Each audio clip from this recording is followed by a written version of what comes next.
Welcome to the Brave Women at Work podcast. This is your host, Jen Pastikas. I'm so glad you're here.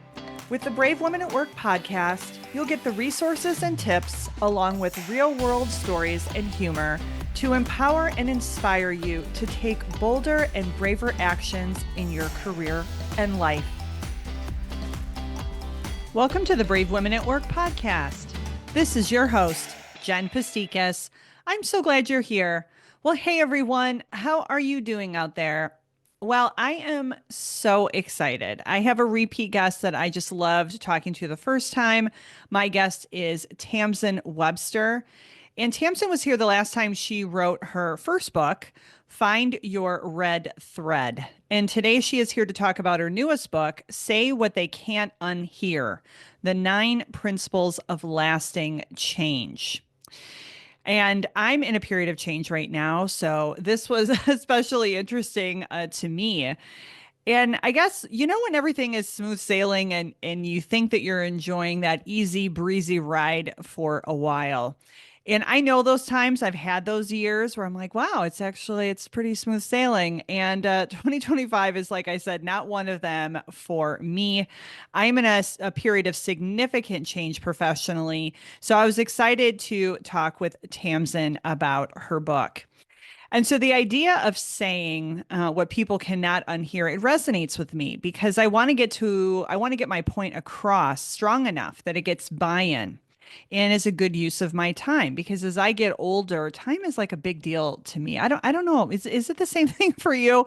But time is a big deal for me. Like, don't waste my time. I want to make sure I'm managing my time well. I think, when you get to more of that middle age or that middle career period, you're like, you know what? I'm not just going to spend time on things that aren't a good use of my time and energy. So, a good use of my time.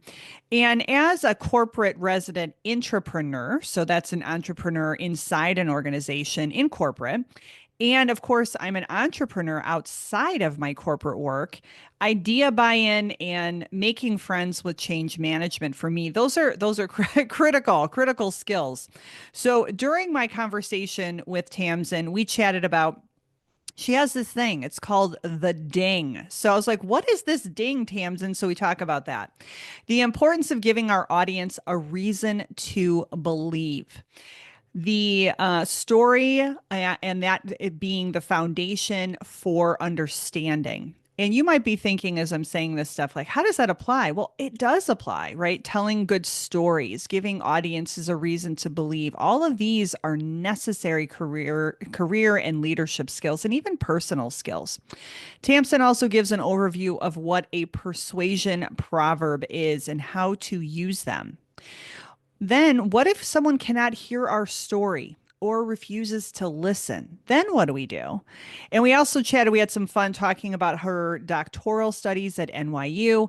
She kind of gave me the academic bug, but don't worry, everybody. I have more than enough on my plate, so I'll be not pursuing a PhD or another master's in the near term. But it was really fun to hear about just her passion and enthusiasm for change management and for all of the great work that she is doing. So here is more about Tamsen. Part message designer, part English to English translator, and now part doctoral student, Tamsen Webster helps leaders craft their case for large-scale change. A sought-after speaker and consultant, she spent more than 25 years developing the field and practice of persuasive message design, with a particular focus on the principles and processes that build buy-in that lasts. In addition to her work in and for organizations such as Harvard Medical School, Fidelity Investments, and Clavio, she built and delivers the message design curriculum for Elemental Impact, a leading investor in impact startups. She's a judge and mentor for the Harvard Innovation Labs and a professional advisor at the Martin Trust Center for MIT Entrepreneurship. She's also spent over 10 years as the idea strategist for one of only 9 legacy level TEDx events and was named to the Thinkers 50 radar in 2022. She's the author of 2 best-selling books. Again, Find Your Red Thread, Make Your Big Ideas Irresistible, and Say What They Can't Unhear, the 9 Principles of Lasting Change, which was named one of the top 10 management books of the year by Canada's Globe and Mail newspaper. Tamsen was a reluctant marathoner twice, is a champion ballroom dancer, she says, in her mind, and learned everything she knows about messages, people, and change as a Weight Watchers leader. These are all true stories. She lives in Boston with her husband, two sons, and her two brindle greyhounds, Hazel and Walnut. Love those names. If Brave Women at Work has made an impact on you, please make sure to share it with a friend, family member, or colleague. And of course, you know the ratings and reviews, they make a difference and they help the show get in the hands of more women. So if you've already left a rating and review, I thank you. And if you haven't, just take a minute. It would make the world, it would make a difference. It would mean the whole world to me. Also, if you haven't yet downloaded my freebies, you know where they are. They're at bravewomenatwork.com. The three that are out there today are 24 career and leadership affirmations, 5 ways to managing your imposter syndrome, and getting paid 10 negotiation tips. Why these topics? Well, they're the things I work on with my coaching clients and the things like the pain points I hear from women. So get those affirmations, make sure that you're managing your imposter syndrome, and we want you to get paid. We want those benefits. We want you to get paid, of course. They're workbook style guides so you can complete them on your own time. And again, did I say that they were free? They're absolutely free. So go get them on my website. Last announcement, you may have heard if you're a regular listener, I am co-hosting a conference called Thrive in 2025 from June 25th through 28th here in Chicagoland. If you are close or willing to fly or drive to the area, I just wanted to see people in person, right? I've done so much over the last 3 to 4 years online via Zoom, and I just would love to say hi and give you a hug if you're into that, or a handshake, or just be in the same room with you. So the conference is a little different than other conferences. It's a 12-month experience. So it includes the 2.5 to 3 days of the conference, plus 6 months of coaching. So that would be post conference accountability coaching with yours truly in something called the Brave Circle, a 12-month membership to her C-suite, which is a powerful women's networking and education platform, and a 12-month membership to Innovation Women, which is a female-led speakers bureau, because we want women on more stages, whether that's in person or virtually. And so, like I said, I don't know if I've ever been to a conference like this. What about you? So I would love for you to take some time and to think about it, to invest in yourself, because right now I'm all the news I'm seeing, everything that I'm hearing from other female colleagues and women in my network, we need to invest in one another. We need to invest in ourselves. So if you would like to learn more about the conference and register, just pop over to that website. It's www.thrive-in25. So the number's 25.com. Again, that's thrive-in25, those numbers.com. Okay, let's welcome Tamsen to the show. Well, hey, Tamsen, welcome to Brave Women at Work again. How are you? Yay, I'm very well, Jen. Thanks so much for having me back. Oh, I'm so excited. So it's been a minute. So I looked back in Amazon and I was like, okay, when did you write your first book? The Find Your Red Thread, and I saw it was in 2021, I believe. Is that right? Yes, it was. Yeah. Yes. Yeah. Yeah. So I was like, okay, it's been a minute. So why don't you tell our listeners a little bit more about you and your background story and where you are in this moment, kind of on your Sure. journey? All right. Absolutely. So I realized fairly recently that I've spent 25 years on one question, and that one question is, how do we accelerate the understanding and adoption of new ideas? In the very beginning of my career, that was focused on marketing, and there was always some kind of friction with that. And so I was like, well, maybe it's the branding that's off. And then I was like, okay, well, maybe that's there's still something off there. So maybe it's the content, and then started doing some work there. Maybe it's the sales messaging. And fundamentally, it really just come down to understanding what it is that people need to hear in order to fully understand something well enough to agree with it and to believe in it enough to act on it. I would say, in addition to all my work in message design, and branding and marketing, that there have been two really formative moonlighting jobs that I've had. I don't know if we talked about this the last time, but the first one was I spent 13 years as a Weight Watchers leader. Oh, Um, yes, that's yeah, right. Yes, yes. and so what that really taught me was what is necessary for true transformational change to happen. How really do people actually in the real world change their mind, see the world a new way? How does that happen? And then the second really formative moonlighting job has been for the last 10 years. I've been the idea strategist for one of the legacy level TEDx events. So it was previously known as TEDx Cambridge. It's now TEDx New England, where a lot of the acceleration piece came in.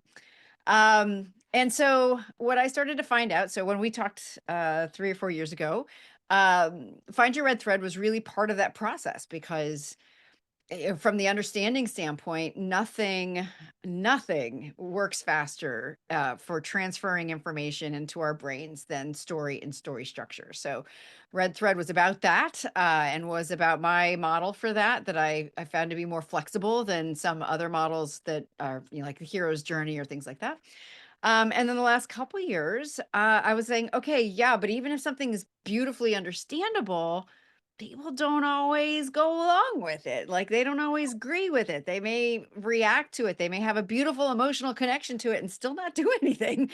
Um, and so that really started to inspire the work I've been doing recently, and which inspired the most recent book. And so, and based on what I was discovering and uncovering, and I'm sure we'll get more into this, I decided that what I was finding was different enough and important enough that I decided to go back to school and Oh, pursue a doctoral degree in order to really like dig into what's going on with this thing that I've been seeing that seems to really start to unlock this accelerated transformation of perspective and point of view. And so, yeah, that's very exciting. I'm very wow. excited about that. Okay, so Yeah. you are serious. Like when you go into a new topic, you're like, "Oh, I'm not just going to go and like take a class." You're like, "Oh, I'm going to get a doctorate on this." So, what is the doctorate going to be in?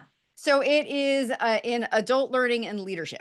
So Okay. it's still very in line with all the other things that I've done. I was, just again, back to this question of how do we accelerate the understanding and adoption of new ideas.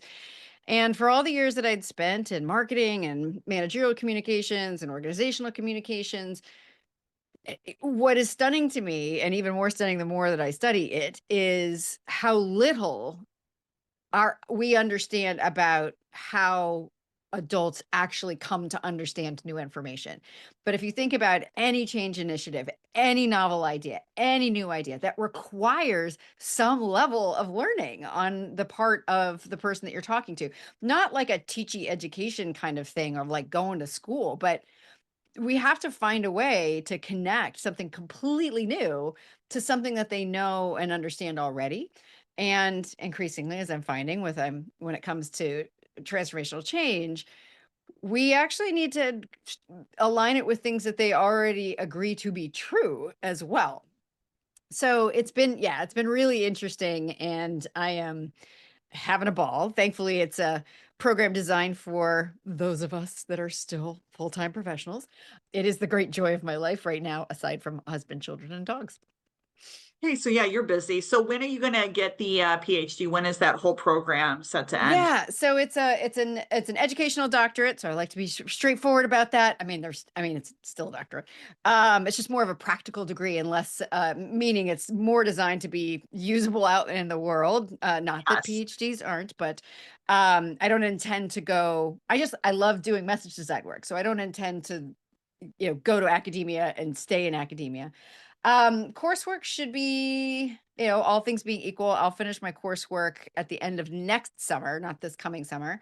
And then I will be doing my, knock wood, I'll be, defending my dissertation proposal and then doing my dissertation for the next year or two after that. Oh, that's so awesome. Well, congratulations. That's a big Thank you. decision, big commitment, but I can feel like how excited Oh you my are. Like gosh. you're like geeking out over the data. I You're like, totally. yes. It is Well, for someone who's wired the way that I am, it's just you were commenting on my background and asking if it was like real or not. And I'm like, yeah, actually it is. And I love patterns. Like, so I'm almost always like I'm surrounded by patterns. If you were to open up my closet, you would see a ton of print. Like, I love patterns. And when it comes to the work that I do with companies and with individuals on messaging and all of that, essentially, especially when you're trying to get it a very concise version of that, so much of that is about kind of synthesizing patterns. And so going to school is just like all these extra inputs all at once. And so it's which I guess would be overwhelming for some people, but I'm just absolutely thrilled. I mean, in no small part because all these things that I'd seen, and part of the reason why I wrote the second book, why I wrote Say What They Can't Unhear in the first place was for all the years I've been looking at this stuff, I kept seeing like other areas, other disciplines, like figuring out some of these pieces and parts. And I really wanted to put them all together. And what I ended up coming up with, from a practical standpoint, so the book is 9 principles of lasting change, but in the background, I've been building a framework that's a companion to the red thread, that really kind of creates a very strong foundation of agreement around an idea. And what was really fascinating to me is like the more that I study, the more I realize that completely unbeknownst to me, I am lining up with a whole bunch of different perspectives and theories that I've actually never all been put together before. And yet that seems to be what my model does. And so it's very exciting, just because it's like, I knew it worked. Like it's kind of how it feels. And now, now I'm doing actually for me, it's fun work of now starting to figure out how do I take this observed practical, let's call it ethnographic research I've been doing for 25 years and put kind of an empirical like actual hard quantitative experimental study, to see if the real driver of this, whether or not it actually is. So it's very exciting. Yeah, so if someone says, "Hey, what's your superpower, Tamsen?" You're going to say patterns. That's what you're going to say. You're going to be like deciphering patterns is like a Yeah, superpower. I mean, actually, I would say yes. And I would say related to that, the way that I would typically answer that is that I think my superpower is making things make sense. And Okay, that relies on pattern recognition because if I can see, how, a group of things or an example that somebody gives me, or if they're trying to tell me like, okay, well, here's what I do, or here's what it's like, then what I'm doing is kind of decoding it into like Tamsin brain and then going, oh, that seems to match up with these other things that I've seen. Is it this, right? Like, or, how close is it to this thing? Um, and so really what I was trying to do is like, I do that just I've learned to do that over the years with the work that I do, but so often I'm doing work with folks that need to do it on their own. So that was part of the TEDx stuff, but also doing this work with, authors, leaders, CEOs, those kinds of things. And they don't necessarily want to like be picking up the phone to talk to me every time they need to talk to somebody. And so this is part of where like really trying to find a framework was coming into play. Like how can I create something that with a little bit of training, a little bit of work, people can really learn how to use this so they can start to spot the patterns themselves too. that's so cool. So again, the book "Say What They Can't Unhear: The 9 Principles of Lasting Change," and we were just talking as before we hit record. I'm like, oh yes, please. Like I'm in a period of I'm like, yes, change. I got a lot of change personally, professionally, lots of stuff Yep. happening. So I'm excited to dive in. But as I've been listening to the book, and I had to start with what's going on with this ding in your head. So everyone, Yes. like, I'm an Audible like listener, or you can listen on Chirp or whatever. But I'm Audible as a user, and I hear you right at the front, and you're like, ding, ding, Yep. ding. So what is the story behind the ding? So it's I start the book with explaining that for a lot of people this aha moment, they think of it as a light bulb in their head, but for me it's always been much more of a sound thing. It's always been like ding, like yes, that's the thing.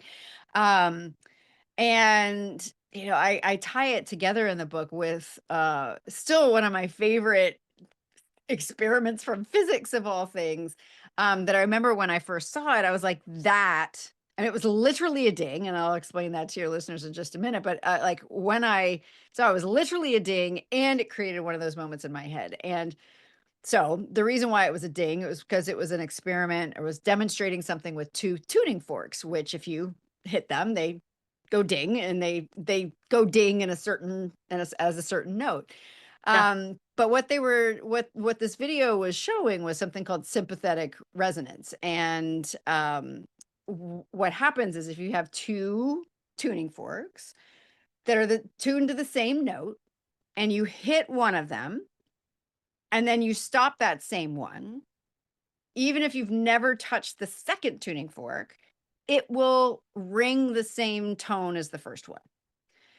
And so for me, I was like, this, like after all the years that I spent, with as a Weight Watchers leader and doing some of this, I was like, that's how it happens. Like when somebody hears something and it becomes so much, or it resonates so strongly with who and what they already are, that then that same idea, that same message, that same, whatever it might be, starts to come from within them.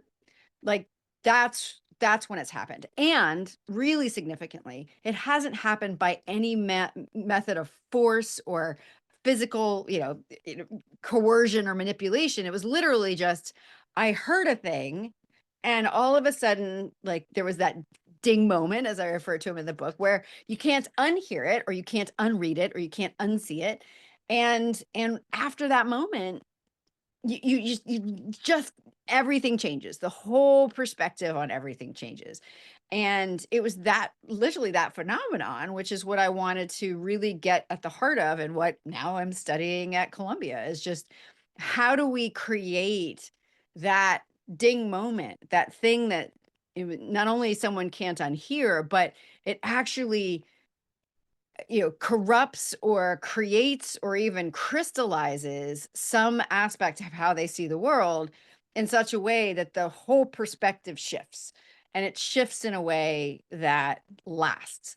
And the reason why I'm so passionate about that is because, I mean, that is what so many leaders need. Like, we don't need to keep going back to things. We don't have time for deep, many session conversations with people like a therapist would, right? To get somebody to Right. come up to that piece. And so, and I had seen it happen, in so many different ways, and I'd experienced myself. So that's why I was like, I am all in on figuring this out. Yeah, there's the story behind the ding. So if when you listen to the book, it's just fun. It's a fun way to start the book. And I went, I dove into all of your things. And one of the things I saw, I think it was on your website, is giving a reason to believe. So like, what is the purpose on giving our audience a reason to believe? And I want you to talk about that, because I have had situations, whether either I'm the deliverer of the message, or like leadership at my corporate career, and they're just like coming down and saying, this is what we're going to do, this is how we're going to change. Yeah. But everyone's just like not, like they're like, okay, it's almost like they're force fed, like, Yeah. okay. But we didn't give them a reason to believe. And when Right. I read that on your site, it kind of struck me. I'm like, oh, like we didn't give them a reason to really buy into this idea. So That's tell right. me more Yeah. about that. Yeah, I mean, so kind of the path of my going, how do we create that shift, is like, okay, well, what's really happening there is, from a business language standpoint, it really is that idea of buying into something. Well, okay, well, what does that require for someone to believe enough in something to act on it? And to some extent, I was combining it with one of the big insights from my first book, which is that every decision has a story behind it. So every decision that we make has some kind of story that we've told ourselves about why that decision makes sense. So I knew that was part of it. And so that we needed to give people that, because if they don't have a story they can tell themselves about this change that leadership is talking to them about, then it just becomes the leadership's change, right? And you're just going along. It's not something that you've actually bought into. You're just going along with it. the key to really understanding that buy-in is like, okay, as you say, they have to have a reason to believe. And so I started figuring, working with that and saying, well, what are the things? What is the easiest thing for us to agree with? What are the stories that we tell ourselves already based on? What are we most likely to say yes to something else? And again, bringing together research from a whole bunch of different disciplines really come down to something I think that we all would recognize to be true. It's just so obvious you don't think about it, which is, well, the stories we agree with are based on beliefs we already have. And so Mm. really what this means is we need to, for reasons of getting people not only just to, I mean, we forget, I think, that in order to get someone to truly accept a change, for it to be truly and to be, which has to happen before they'll be, internally motivated to, to adopt it. We forget that they have to understand it first. And we think sometimes that just by saying to them, if we do this, this will happen, that's enough. But what's really happening is that we forget that as leaders, there is a story that we've told ourselves about why this change will produce this action. And if unless we tell our team, our stakeholders that deeper reasoning behind the decision, again, not just based on evidence, but based on things that we know to be true already, then we literally aren't giving our stakeholders what they need to understand at a deep intuitive level, not only why we're doing this change, that's our Simon Sinek'ian why, but why are we doing it this way? We have to give them the information that goes, oh, I understand based on what you've explained to me, why this would achieve this in principle, because I now understand those deeper reasons behind it. So let's say, for instance, an organization is putting in, let's say, something that came up with a client a couple years ago. They want to implement a social selling program, and they're getting a lot of resistance from their current sales folks, who is like, traditional sales is fine. Why do we need to do this? And the context is, of course, that there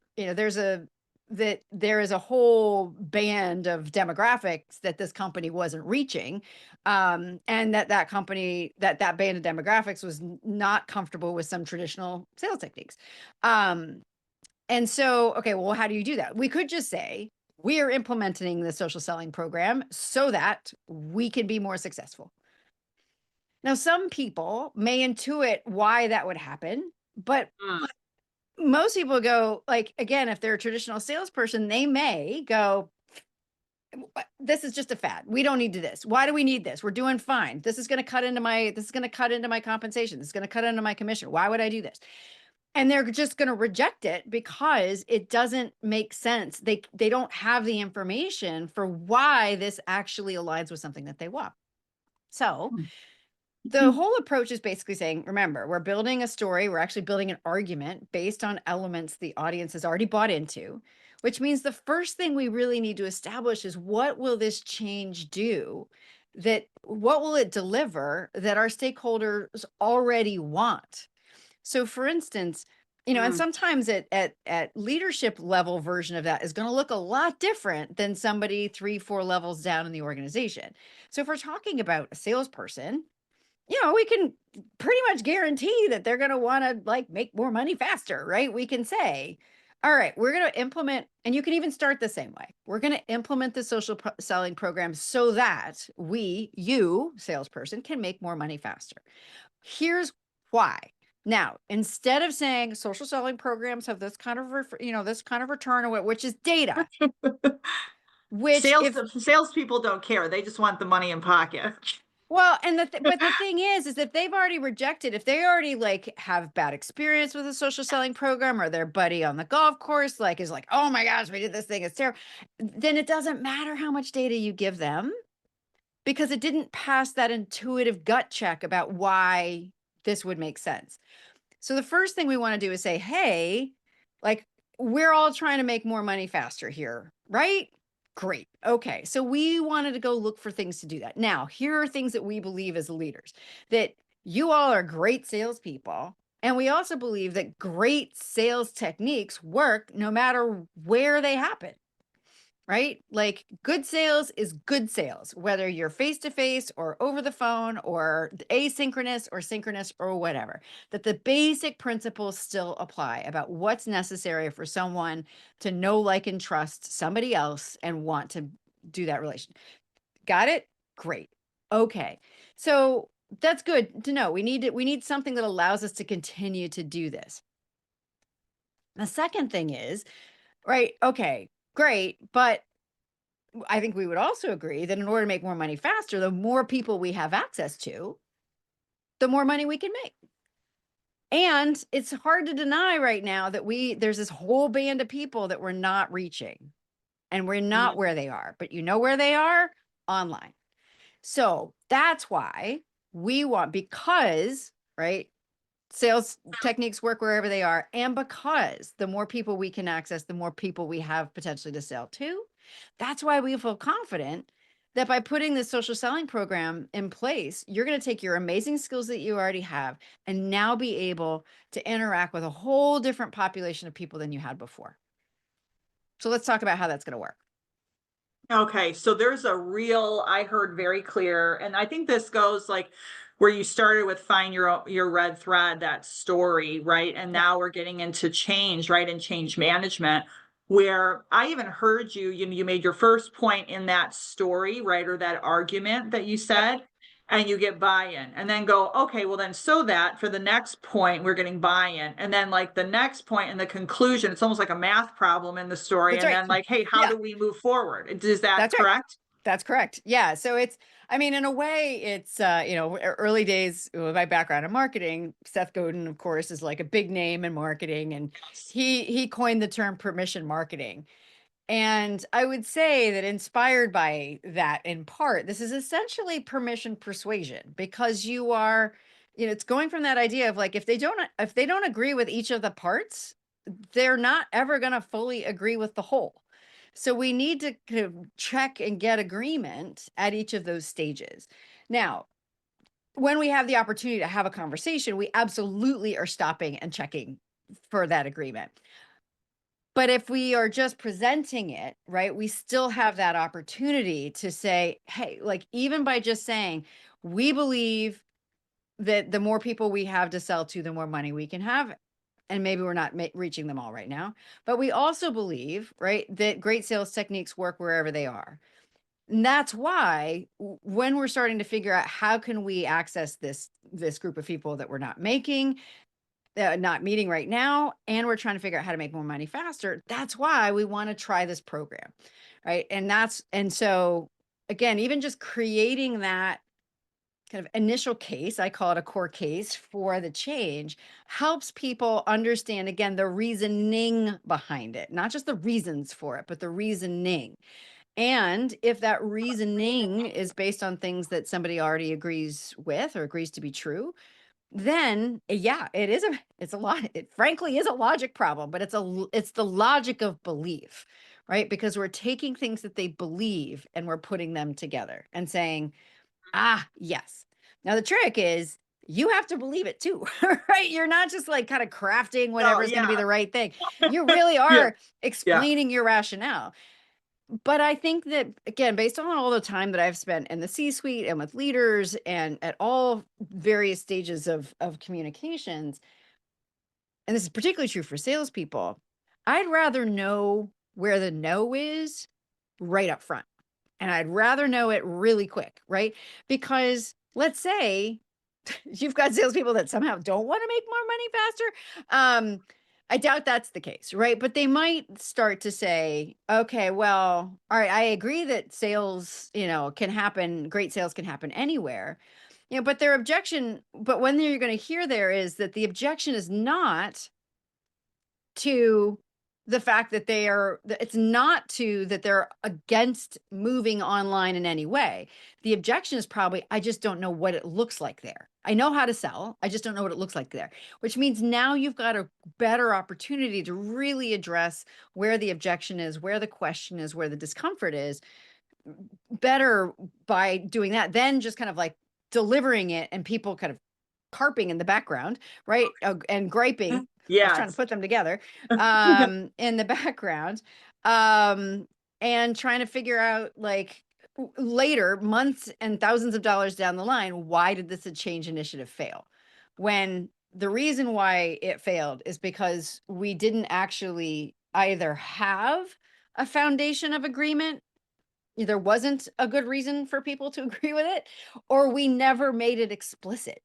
And so they made up their own story, and their own story was not one that fully supported where it was going.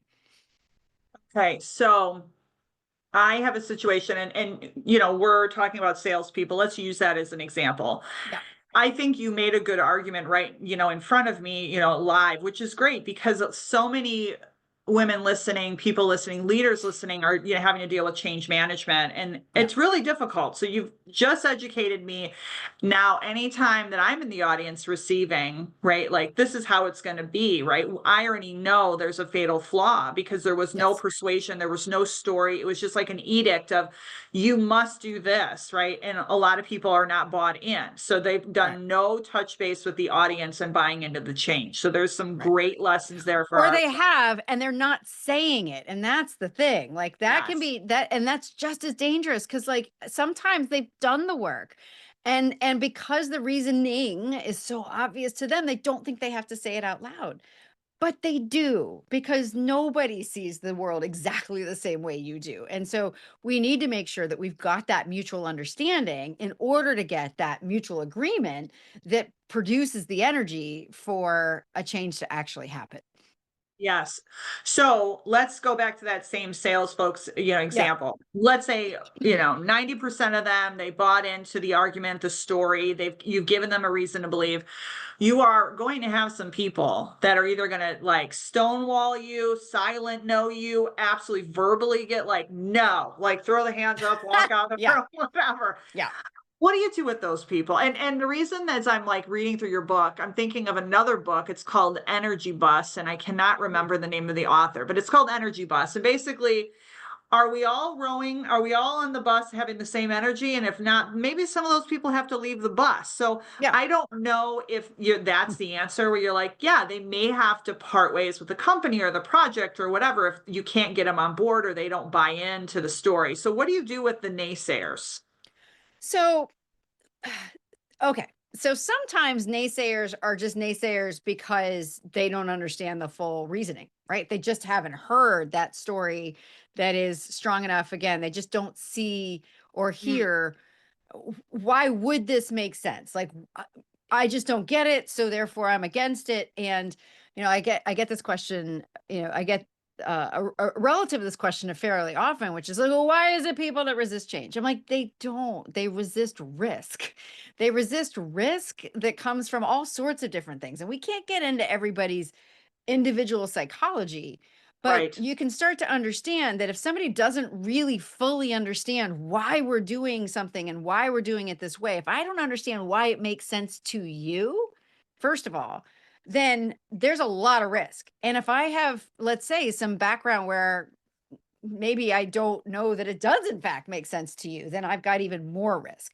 So, first and foremost, this is part of the reason why I'm so I get so goes fired up about, we must say the quiet part out loud. We must say these implicit beliefs and reasons. We've got to say them out loud for the naysayer, because that could just change somebody's perspective. They're like, oh, well, now that you explain it that way, now I see how that aligns with what we believe, what we've been doing as an organization, et cetera. I just hadn't looked at it that way before. Mhm. So the second thing is that um comes back to a little bit what I was saying before, which is understanding where the no is actually really important. Because when I'm doing this work with clients, one of the first things we're doing is really establishing. I mean, the most important thing that we are establishing as part of how we're anchoring this message is what I call the core question. It's the same thing as the goal in the red thread, which is, what is the urgent, important question that this change answers for your audience? But here's the kicker. It has to be a question that your audience is actively and knowingly asking right now. So, and again, the more urgent or the more kind of irritating that unanswered question is for them, the better. So, just even as a simple switch, for instance, I had one client who said, well, okay, I need to talk, she's an author, and she's like, well, I want to talk to people about how to find fulfillment in their career.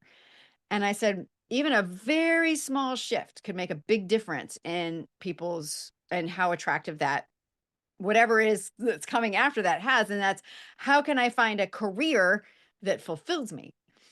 And all that's Mm. doing is, like, if you're familiar with Maslow's hierarchy of needs, it's just that flip of what's in which order. Like, a Mhm. career is a much more needed thing to more people than fulfillment. Like, how am I going to get fulfilled if I don't have the career that's paying my bills in the first place? Right. So, if you're Mhm. just selling me fulfillment, but I don't even have a career, like, that, we got a problem. Now, I need a career. Hey, I would love to find a career that also fulfills me. Now I'm going to listen. So this is what I mean, that sometimes, leaders, we take this big strategic view, and we could say, here's how we need to compete in the marketplace. But on the day to day, your day to day people are not asking themselves, how is the company going to compete in the marketplace? Your day to day, your folks are asking, how do I make, how do I reduce the friction in my job? How do I achieve these goals that have been set for me? How do I get done what I need to do in the time that I have? How do I do this without burning out? Like, I mean, all of these things, those are the questions that we're talking about. So by establishing that first and foremost and getting it as close as you can, taking either the best guess, or by having conversations with folks about what those big questions are, then you're able to anchor the change in a realistic place and to a realistic thing that change will actually accomplish. And that's, again, that is the kicker. It has to be true.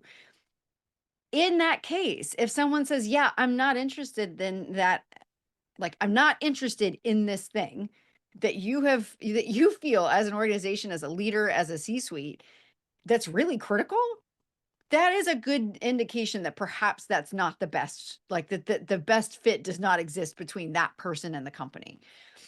Right? Because it's like, hey, this is what we're about. We're about doing this thing. And it may look to you as this day to day, but if you are not interested in that, then we may need to have a different conversation.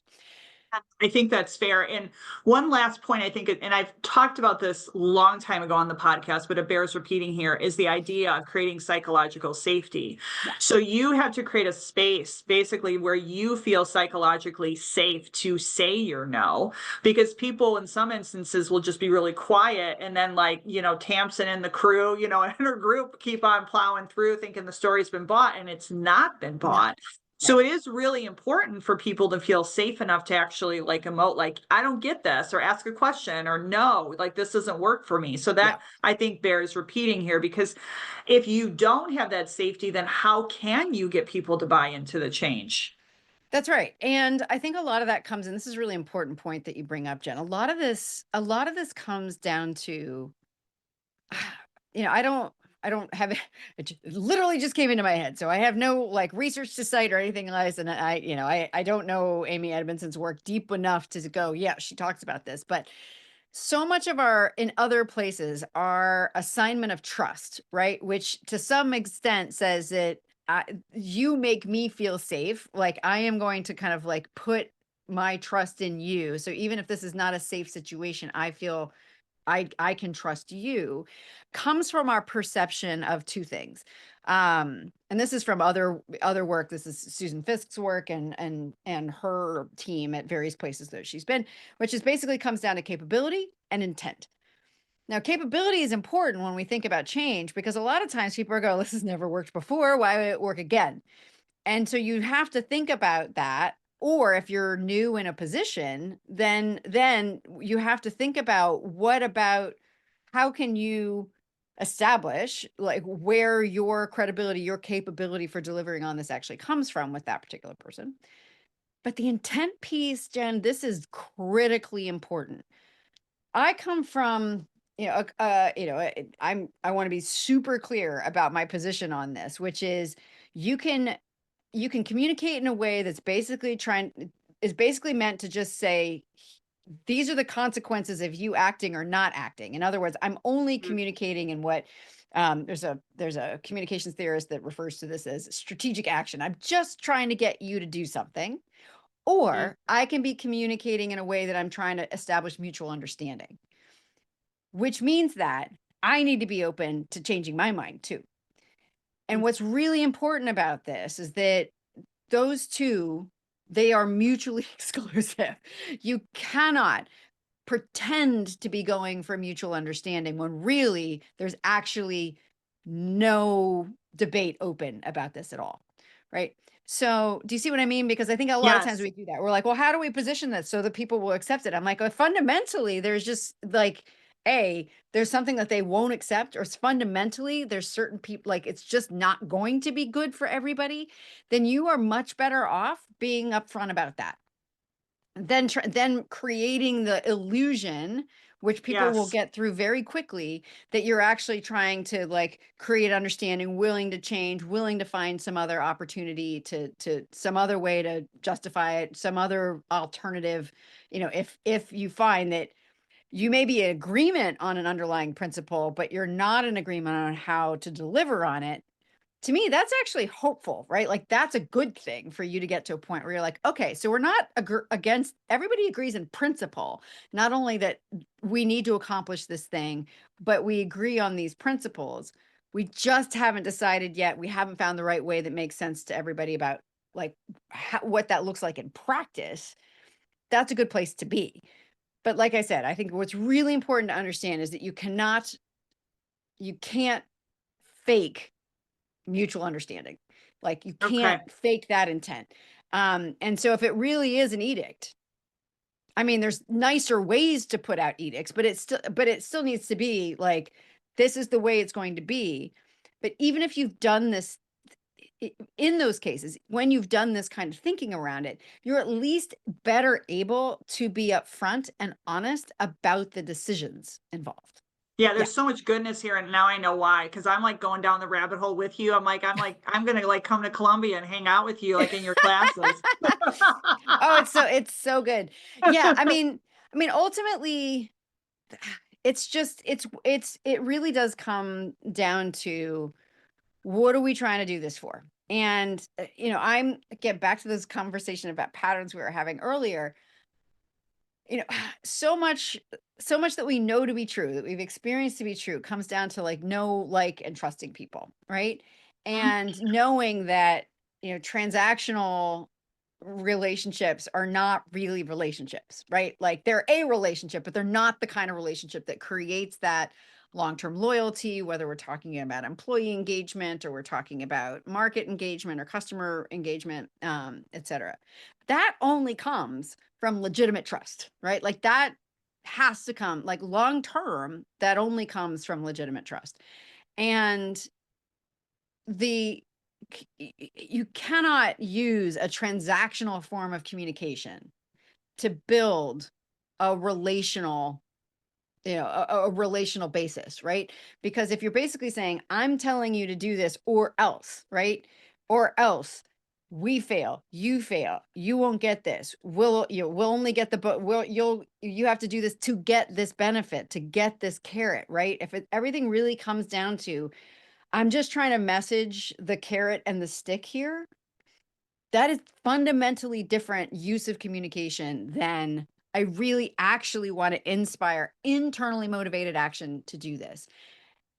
And to do that, you, the leader, has to be as open to seeing the perspective of somebody else as clearly as you're asking them to see yours.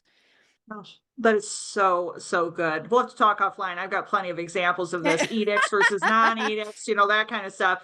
So kind of diving back into the book, and not giving away all of its magic, and we'll link it up in the show notes. But you mentioned something called the persuasion proverb, and then I believe there's 9 proverbs or principles. You'll have to tell me Yeah, if yeah, there's a difference. So, can you give us a high level like arc? You can either sure. like tease us with just a couple of them. You can kind of give all 9 and say go by the book and dive in, whatever you Yep. prefer. Yeah, sure. I can give a kind of a quick overview. I'm just trying to find my, like, I do have a list of them. Usually right at hand, but I do know them off the top of my head as well. It's just sometimes it's useful to have that sheet. Okay, so the principles are the proverbs are the principles. When I'm working with clients on this, it's I like having things sound like proverbs or have that kind of I want them to sound like recognizable truths, because it's just it ends up being, those are harder to unhear, right? When something's nice and simple and clean and crisp, that's what it is. Okay,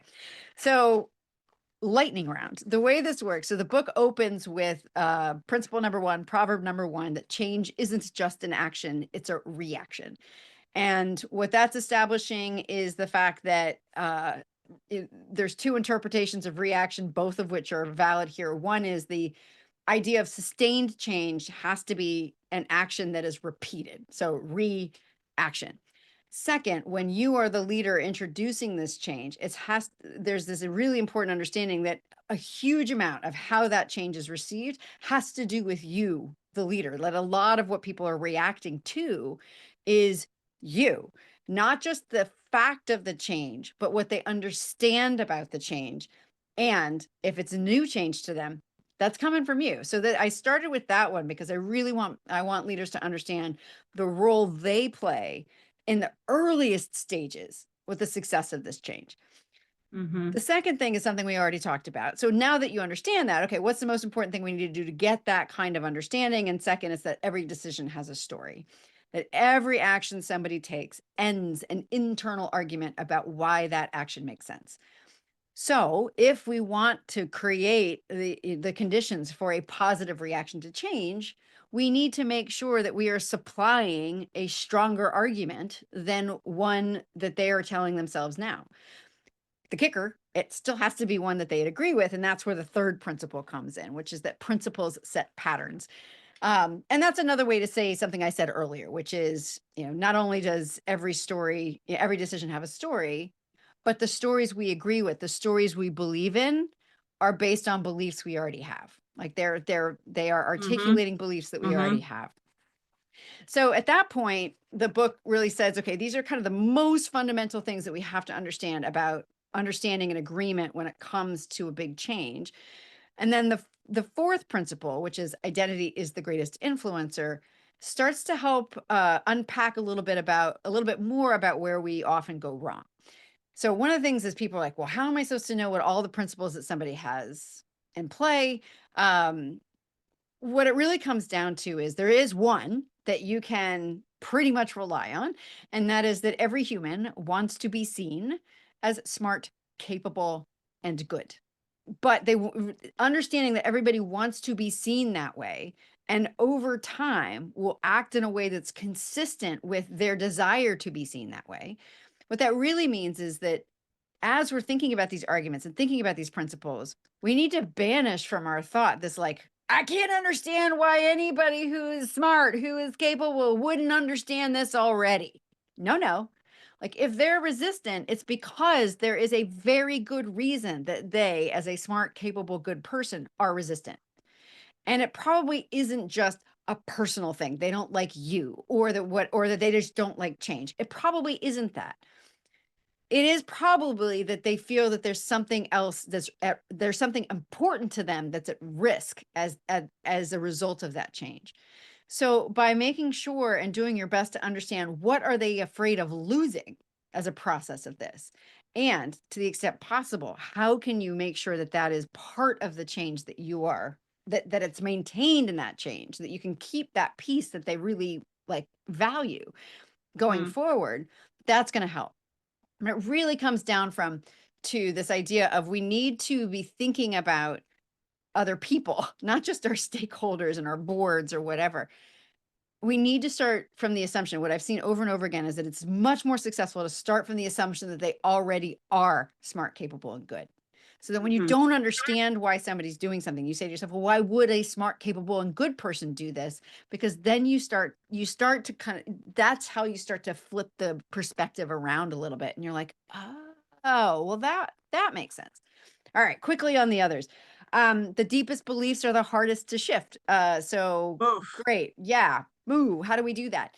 And that's actually a reframe on those deep beliefs. because a lot of times when we go into change, what we're trying to do is we're trying to change people's beliefs. We're trying to get them to want something that we want, but they don't. Or we're trying to get them to believe something that we believe, but they don't. But like, and there's a lot of examples of these. Sometimes there's scientific principles, like what goes up must come down, or sometimes they're mathematic principles, like if we're trying to get to zero, every positive needs a negative. Sometimes they're cultural principles, like every religion, every philosophy has some version of the golden rule: do unto others as you would have them do unto you. In other words, there are deeper beliefs that are even stronger than is what's standing in the way. Mm. And if we can frame kind of this kind of initial case for what we're talking about from as the result, as the conclusion of these deeper truths that we agree to be true, then what we get to is actually helping someone or creating the conditions where someone can change how they see a situation without asking them to change who they are, without Mhm. asking them to change what they believe. All we're asking them to do is change what combination of beliefs are being brought into play in this particular area. All right. Finally, last three are about, okay, what do we need to do to now heighten, based on all of that, heighten the conditions that this will happen, that we create one of those ding moments. Well, the first is when two truths fight, only one wins. So Mm. simply by creating that argument, by putting it out in front of people, we need to make sure that it is creating a battle in their heads between beliefs. We can't do that for them. That starts to feel like force, that starts to feel like coercion.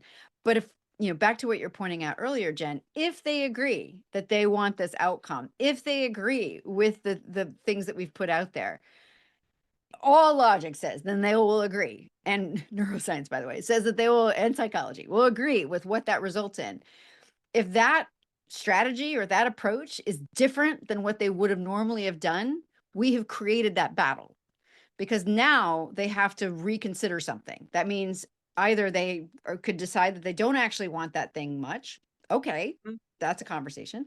That they suddenly are going to unbelieve something that you've worked hard to establish as a recognizable truth. Unlikely. Or they are going to persist in or they have this idea, they have this opportunity to change the perspective that they're using and focus on something else, on doing something else. So that's an important piece. The last two kind of go hand in hand. And that is, one thing is that you can't want it more than they do. And second, that there's no such thing as believer's remorse. So the whole you can't want it more than they do is you can't make somebody want something. And even if we do temporarily, because we've raised the stakes or we've put a carrot or a stick or whatever, it is not the basis for long-term transformation. It just isn't.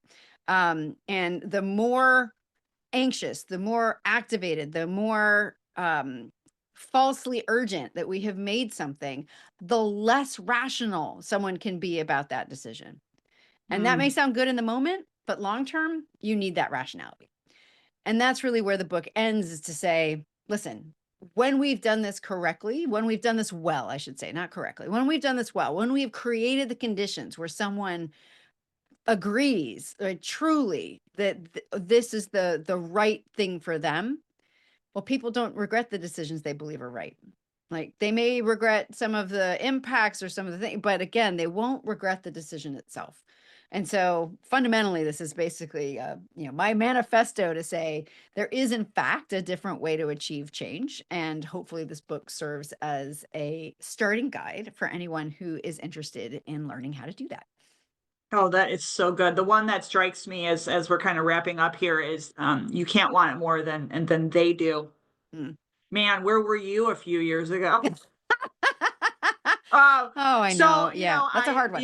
Yeah, it is a hard one. I think part of my contributing factor to burnout is that I can see it. I get impassioned about a change, maybe too much so. And I'm like, oh, this is going to happen. But no one around me is listening. And then I get ramped up and more anxious and like more like doubling down to like, in what I believe in, my convictions and everything like that. And if they're not listening and they're not ready for it, then they're not ready for it. And you know what? Why Yeah. would you expend, which I didn't know, I was just like a rat on a wheel, like trying and trying and trying with the energy until I didn't have any energy left, and it doesn't work. So that is a very big lesson that I am still learning, Tamsen, to Yes. this day. And really, it's about redirecting that energy, right? It's like if you Yes. believe, and then what I have found, and I'll put this in my own take. What I discovered about myself was that if I believed strongly enough in something, then I Mhm. also realized that I was willing to do the extra work to make whatever I was trying to get out there as not just as hearable as possible, but as unhearable as possible. Because, you and I we're both women. Our voices are not always welcome. For a Yes. long time, sadly not anymore. I was often like the youngest person in the room, right? I was on the executive team of a college at the age of 26, and then I had Oh, people who are like, you don't have it. And I'm like, so you I learned the hard way how to be heard in a way that didn't actually work against what I was trying to be heard, right? So, and that I think is really the key. And so it means sometimes that, if the first version doesn't go, where you're like, oh, okay, there's resistance here, and I wasn't expecting that. It's about kind of just taking a step back and then taking that energy, that belief, that passion you have in the change and saying, okay, what do they want that this would also achieve for them? Like, I want it for this reason. Why would they want it? Like, what do I know about them that I know yes. this will deliver on that too? What do I suspect that we all share? And what's great actually about this process in an organization is that typically there are shared values, right? There are shared principles. Now, they're not always the ones we say, right? So this is a whole line of research that I love about the difference between what is known as espoused values or espoused theories and theories in use, meaning the difference between what we say our values and our principles are, and based Mm. on what we are actually doing, what they actually are in practice. So this is actually, just kind of, as we're starting to close out here, one of the things that I'm finding that this model that this book kind of alludes to, it really does, is actually pulls out those actual theories in use. It actually helps people get at not just what was that we wish were true about why we believe in something. It's why we actually do believe in it. And what I have found over and over and over again is that a lot of times once you say it out loud, actually a lot of other people agree with you too. But if we started higher, like let's say at a point of policy, or gosh forbid, like politics, right? If we start at whatever the program is, or whatever, a program is easy to say no to. Politics are easy to say no to. Sometimes even a policy is even easy to say no to. But a principle, if it's one you deeply hold and you've believed for a long time, that is very difficult to say no to. So this is really fundamentally all about putting your principles out on the table. Not the ones you think will work, the ones that are actually the ones Live. working for you, and the ones working behind the scenes to develop and to support why you believe in the change. So good. So I always close out. You answered this before, but it's been a while, so I'd like to Maybe it's see a like different if the answer. Who answer knows? changes. Right. So what are 1 to 2 ways that you believe women can be braver at work today? Mm. So, to keep it really tight to what we're doing, I think leading with belief is important. And I think that, I know I even just said it. I consciously, all the times we've been told, like, you shouldn't say, I think it's too, blah, blah, blah, blah, blah." Um, but there is very good research that says that people listen differently to whatever comes behind I believe. And so, uh, what I want women to be braver about, and what I wish for them and us all, is that is be brave enough to stand behind your convictions, and be brave enough to do the work to create the case for your convictions. You shouldn't have to, but you will need to. And the more that you can learn to do that, what I see so often is that women are willing to outwork, outthink, out persevere. And if you can add to that, out communicate, it's hard to think of anything we can't do. Oh, that gave me chills. That gave me like all the goosebumps. That was so good. Okay. All right. So the book again, Say What They Can't Unhear, the 9 Principles of Lasting Change. So Tamsen, tell all of the listeners where they can connect with you and your work online. Sure. I think the best place to start if you're looking to do this for yourself is messagedesigninstitute.com. That's where I'm taking all these principles and putting them into practice so that people can learn and women can learn to do this on their own, but not alone. Lots of support. That's the best place. I mean, if you're interested in me and what I talk about and all of that, you can go direct to tamsenwebster.com, but really all the ways, I do webinars, a free webinar every month on the fundamentals of website design, message design. I don't do anything with website design. Although And your website's beautiful. Your Tamsen thank Webster was so cute. Like thank so you. nice. So yeah, Yes, exactly. thanks. Yeah. So yeah, I would say messagedesigninstitute.com. That's kind of like the where I'm trying to democratize this process of message design. That's a great place to start. That's where you're going to find all the places to connect with me and work with me if you're interested, and just generally learn about more of these principles and practices of how to make sure not only that you're heard, but what you say they can't unhear. So good. And then, of course, the book is available wherever books are sold. Yes. So go and get the book again, Say What They Can't Unhear, the 9 Principles of Lasting Change. So, Tamsen, it is always so fun to chat with you. So keep Thanks, on the Jen. beautiful work. And I wish you well as you launch all of these principles in the world. Thank you so much, Jen. And let's hear it for all the other brave women out there. Well, that's a wrap on my discussion with Tamsen today. I hope you found our conversation valuable, fun, and inspiring. Here are a few questions until next time.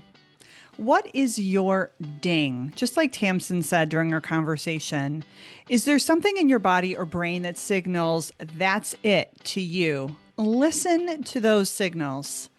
After listening to my conversation with Tamsen, how can you be a change maker? And how can you say what people cannot unhear? As a reminder, please rate, review, and subscribe to the podcast in Apple Podcasts and Spotify.